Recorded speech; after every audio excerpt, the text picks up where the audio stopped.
Jax barked a few more times. "Stupid dog," I cursed. My foot was now warm and throbbed as I continued cautiously past a few more trees and entered a small clearing.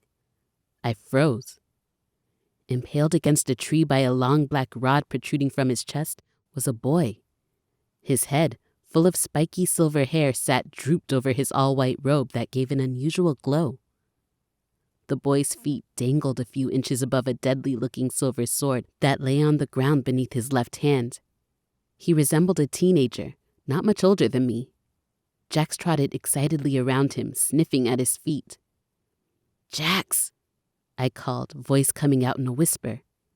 Jax nuzzled the boy's foot, which didn't stir. My first instinct was to run, but my feet rooted me to the spot. I watched as wisps of light escaped from the boy's wound. Light instead of blood. A sudden realization hit me like a punch in the gut. The boy, being whatever he was dying. With my heart beating in my throat, I regained control of my feet and inched closer. Soft grass gave way to grass that prickled and poked. I shined the light down to see the charred black streaks that ran towards him. I moved my light to his face. His eyes remained shut, mouth agape. I placed my fingers on the side of his neck. His skin was unnaturally warm, borderline hot. I waited. Waited. No pulse. Jax buried his head into his leg and licked his foot. "Jax, don't lick that," I ordered, but he ignored it. "Okay, think. Options?" CPR seemed foolish given the current rod in his chest and the fact that the boy seemed anything but normal. His left arm stirred and I fell back. With his head still slumped and his eyes still closed, the fingers on his left hand twitched. A spark of electricity cracked between his fingertips.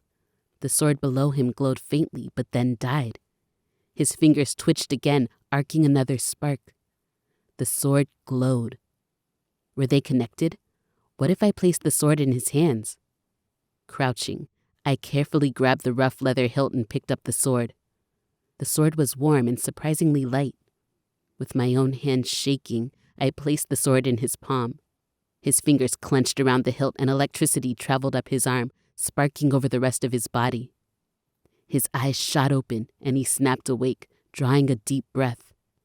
"They knew," he said in labored breaths, eyes darting around. "Ambush." He focused on me, as if noticing me for the first time. His eyes glowed silver around black pupils. "Maleek Warden," he said, reaching with his free hand into a gold satchel that hung on his hip. He pulled out a gold, tightly rolled scroll. "Take this, quickly, before—" He stopped talking and stared at me, beyond me. A feeling of nausea crept into the pit of my stomach, and the back of my neck burned with an uncomfortable feeling, the feeling of being watched.